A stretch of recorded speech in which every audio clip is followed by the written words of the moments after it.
Good morning, and welcome to another Seize the Day. Today is Monday, July the 7th, and we have this opportunity to spend this morning. Trust you guys are waking up, feeling refreshed, and ready to begin this new week. I hope you had a great time for your 4th of July celebrations. I got a chance to do a beautiful wedding, so that took up most of Friday and Saturday, and just had a great moment introducing a new series that we're going to be doing for the summer. This is a series that is called Show and Tell, and it's based, on the Gospel of John, chapter 4, where we find the story of the Samaritan woman. I thought, let me just give you a little bit of an idea of what we're going to be doing for the summer here. We're calling this series Show and Tell, and we're going to examine ways that we can draw the attention of others towards Jesus and his work. Um, you know, John 4 is really a great place to start. But I think you'd agree that it's a challenge sometimes to be heard over the constant noise of this world, right? There's so much distraction, so many competing voices, and you sometimes have to resist the temptation to jump into every argument, right? Or respond to every criticism. Because if you're not careful, you become jaded, right? You wind up becoming harsh, and you don't even realize it, but a defensiveness comes up upon you. I certainly there were probably times in my maturity here where I needed to take a step back and do some self-reflection and realize why am I coming on so strong. Um, Sometimes it was because of my passion that I just kind of let rule over me a little bit, or sometimes, quite frankly, it was just my immaturity. Thinking that I had to set this person straight, and not realizing that constant agitation was having its toll on people. But when you really have a desire for people to come to know Christ, to walk with Jesus, when you have tasted and seen that the Lord is really good, not just heard about his goodness, but man, you taste it, you've experienced it. Um, you want to be able to communicate that in a way that people get it, right? And yet we are fighting with so much distraction, so many competing voices. And so I thought it would be good to have a time when we would talk about, how did Jesus break through the noise? How did Jesus promote conversations about God and God's purposes? And so that's what this summer series Show and Tell is about. We're going to examine ways to draw the attention of others towards Jesus and his work. And we're going to follow examples throughout the scriptures, but at its core is this interaction that Jesus had with a Samaritan woman. And so I thought it would be good to just uh, maybe begin by reading you a little bit of this story, and then commenting on it as we go out throughout this week. All right. Now, my emphasis is in telling you this story of John chapter 4, is to look at it through the lens of Jesus, and how did Jesus communicate God's will and purposes to the people around him. And in this story, it's awesome because Jesus is going to do that uh, to the Samaritan woman, but he's also going to do that with his disciples. And you can see this contrast between the way Jesus is engaging the Samaritan woman and the way in which Jesus speaks to his disciples. And I think in this there are some really valued lessons to be told. This past weekend, I delivered this message, But I want to go into a little bit more detail about some of the aspects of the story that I didn't really get a chance to talk about, in the Sunday sermon. So let me begin by just reading the story to you. So if you go to John chapter 4, it says, now he had to go through Samaria. So he came to a town in Samaria called Sychar, near the plot of ground Jacob had given to his son Joseph. Joseph well was there, and Jesus, tired as he was from the journey, sat down by the well, and it was about the 6th hour, which is around 12 noon. Okay, so the hours are always marked from about 6 o'clock. So this 6th hour, it's the 6th hour past 6 a.m. And so it's about 12 noon. So notice, first of all, that he had to go through Samaria. Well, if you were looking at a map and you had the Dead Sea in mind, well, from the Dead Sea, the middle of the Dead Sea, and going over towards the Mediterranean, you'd find that's where you find Jerusalem is there. And if you take Jerusalem and go north, you would find Samaria. You'd be entering into this region of Samaria and this particular place called Sychar, which was near Shechem. Shechem was the place where God met with Abraham and gave Abraham the promise that he would give him all the land, that Abraham would grow into this mighty nation, being a blessing to all the nations around him.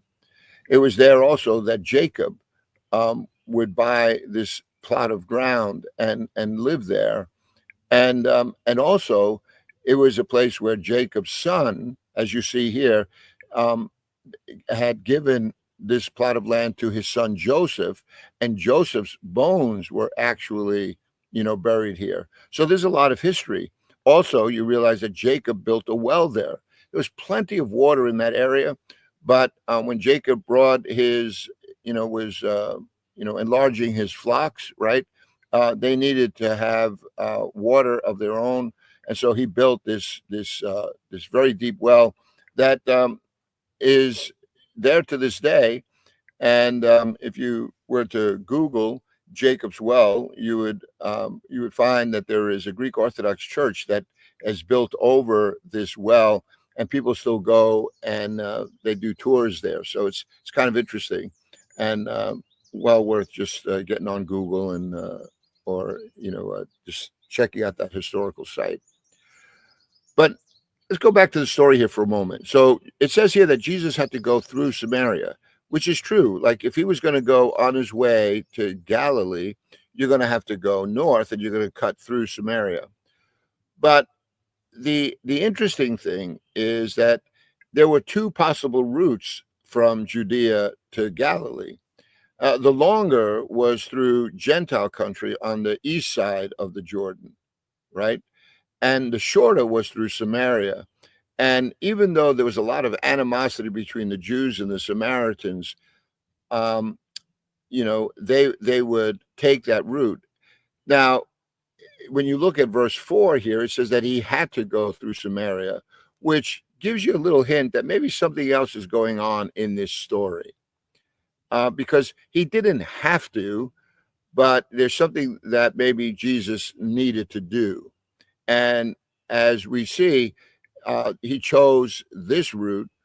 And I think maybe John is implying that there was a divine reason as far as Jesus was concerned.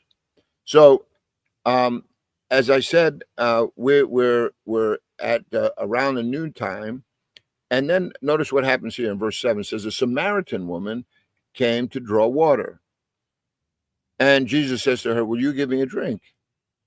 Because his disciples had gone into the town to buy food.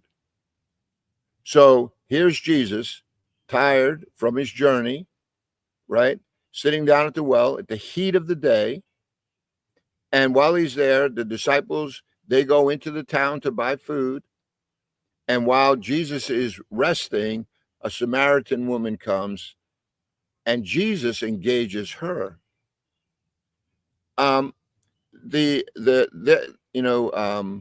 what's interesting about this is that's a very it's unusual to find a woman, going to the well alone. She may have been.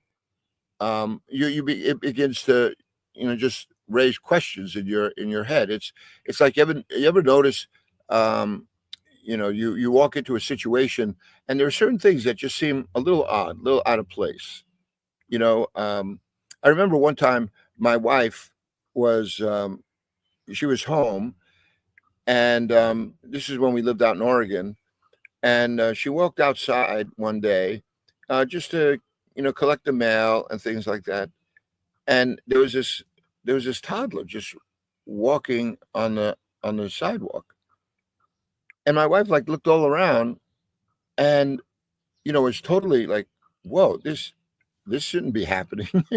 And she went up, and the little kid was like, kind of crying, and so she walked over and picked him up, and just then this van comes flying around the corner, and this lady gets out all frantic, and Cindy gives her the baby, and but it was like, again, like, right, one of those situations like this should not be happening. Well, here's a Samaritan woman at a well, and there's a couple of other things about this. The well that is described here as Jacob's well is not the prominent well that is in the town.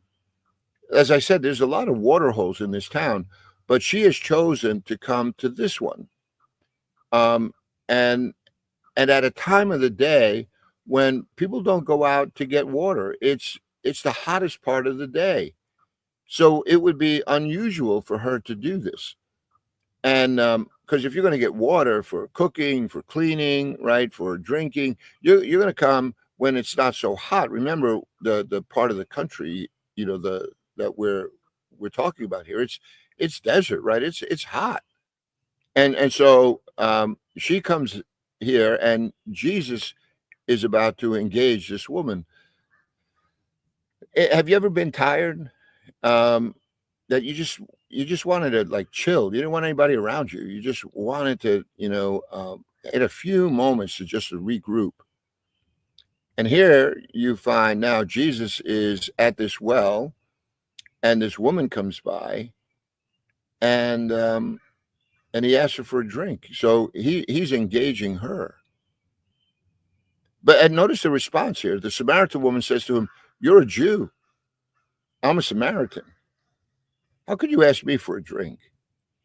For Jews do not associate with Samaritans." So even the woman saw there was something strange about this request, given Jesus's attire, his look, right? Maybe even his accent. She would have surmised, listen, you're not from around here. And the Samaritan was quick to point out the animosity that existed between Jews and Samaritans. And this goes way, way back, right? It goes back to the times when, if you were studying along with us in Casket Empty, you remember that the kingdom was divided between the northern kingdom and the southern kingdom. The northern kingdom is where we would find Samaria, right? But what you also recognize, right, there came a time when the Assyrians would come down and conquer the northern kingdom, and then Babylon would follow and conquer not only the territory taken over by the Assyrians, but it would extend its territory all the way down to the southern kingdom, and thereby, exiling all of its inhabitants into the territories that had been conquered by Babylon. And what happened was those people who remained began to assimilate more and more into those conquering nations. And so when the Israelites were allowed to come back into their land, they held it against those from Samaria for the way in which they had accommodated themselves and intermarried.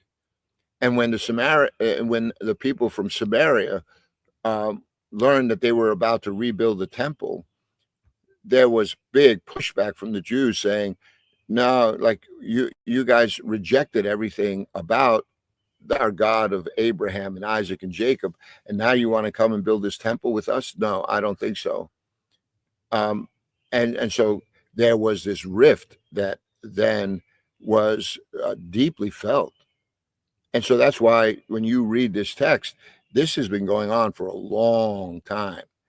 And so the woman is just being bold and just putting it right out there. I kind of like this lady. She's not afraid to say what's on her heart. And she goes, "Listen, you're Jew. I'm a Samaritan woman. How can you ask me for a drink?" And so this becomes a point of contact then to begin this conversation. But you notice that Jesus is the initiator. He sees this woman. It would have been easy to ignore her, and I'm sure she would have been very happy to let Jesus do that. She would have probably just gone about her business and just left quickly. But Jesus notices her, which is why when it says that he had to go through Samaria, it makes you wonder, maybe this was for this divine appointment. So Jesus says to her, he says, "Listen, if you knew the gift of God and who it is that asks you for a drink, you would have asked him, and he would have given you living water." So Jesus throws this out there, right? This whole expression, right? Gift of God, and this whole concept here now of living water. There have been numerous Old Testament passages that speak of this living water. Um, there's, for instance, in Isaiah 12, it says, "With joy," Isaiah chapter 12, verse 3, it says, "With joy you will draw water from the wells of salvation." So these were commonplace, or maybe even you might remember Ezekiel chapter 36. Remember when they're talking about the valley of dry bones, and here there is this one reference here in Ezekiel 36 and verse 25. He says, "I will sprinkle clean water on you, and you will be clean. I will cleanse you from all your impurities, from all your idols. I will give you a new heart and put a new spirit in you. I will remove from you your heart of stone and give you a heart of flesh. I will put my spirit in you and move you to follow my decrees and be careful to keep my laws." So God is talking about this effect of washing and water.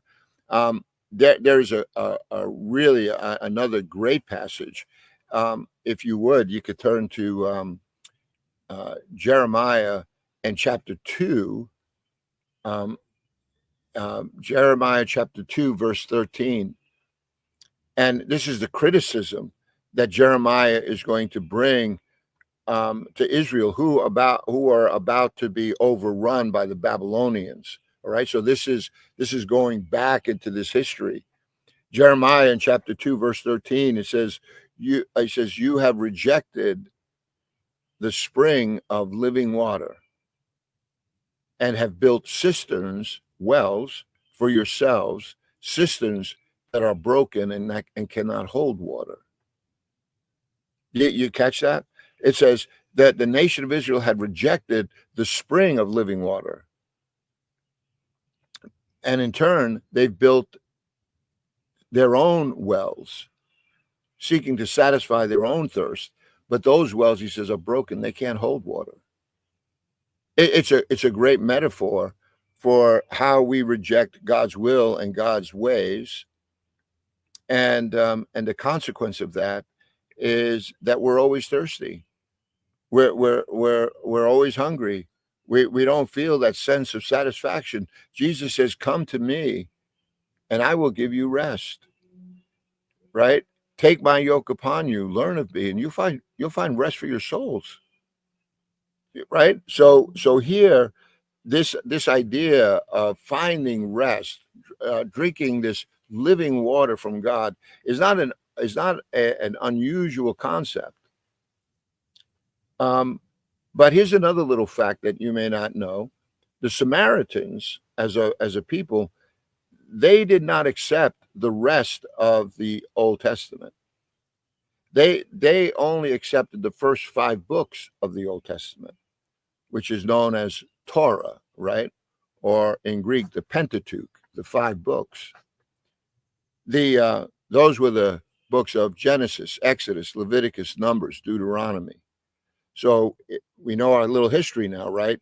So we know Genesis, right? It's going to take us through creation and the loss of paradise.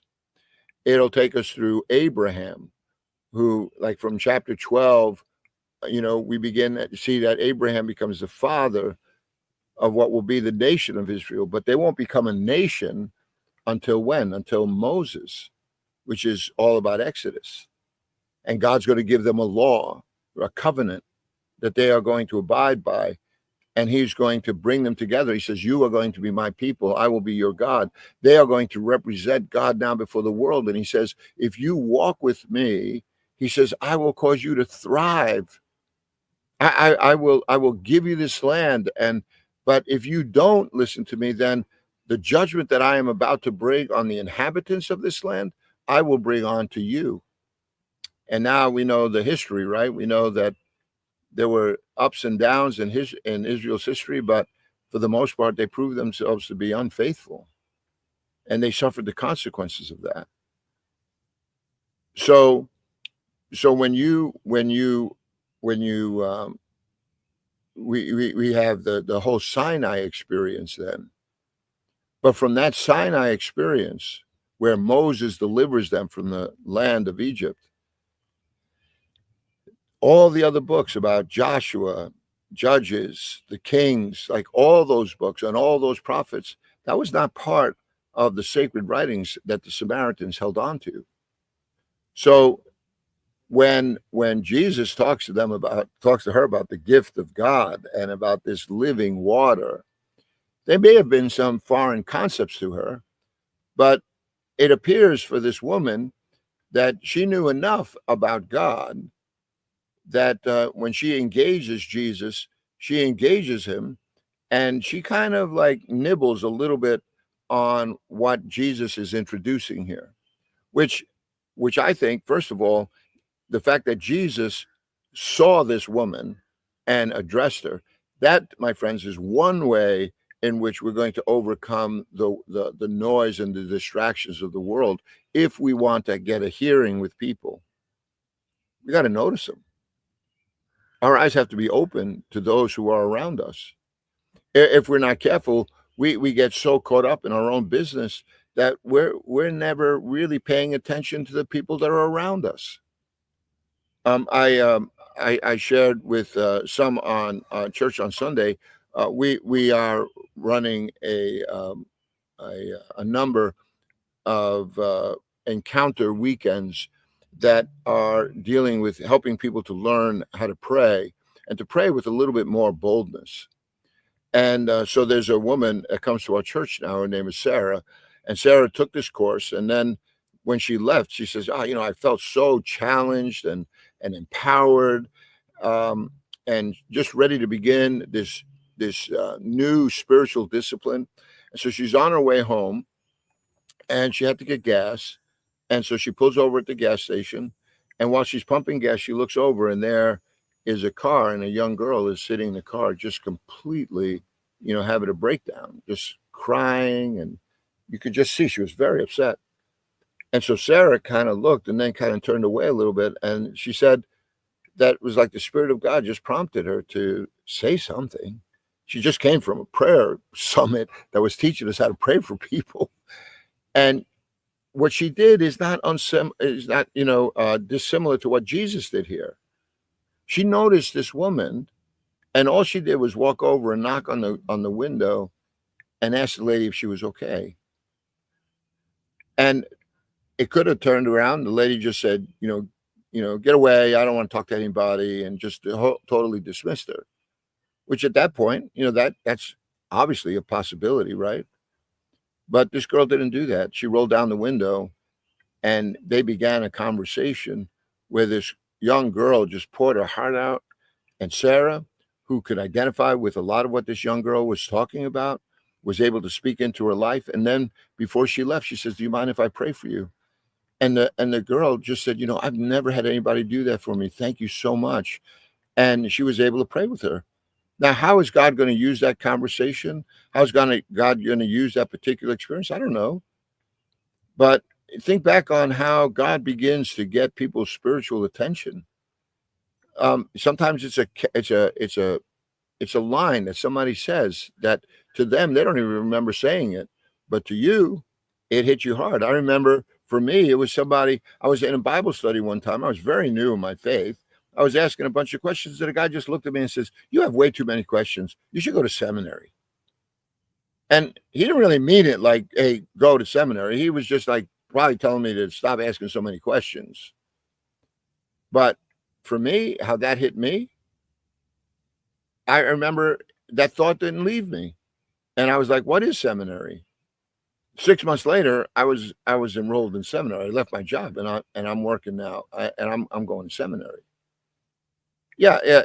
So the fact that Jesus noticed this woman and then just threw out there a line that, is she going to bite? Is she not going to bite? Are we going to engage, or is she just going to dismiss me? It's on her. But Jesus is just making himself available. I think that's a lot of the show and tell. Are we making ourselves available? Are we aware of those people who are around us? Well, my friends, our time is about up for today.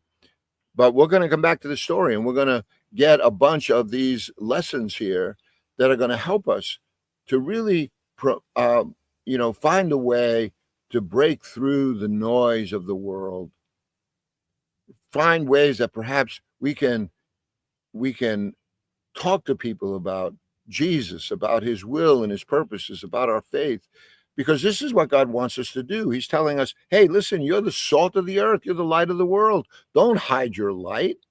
Don't lose your saltiness. The world is going to depend on us, and we have to be prepared."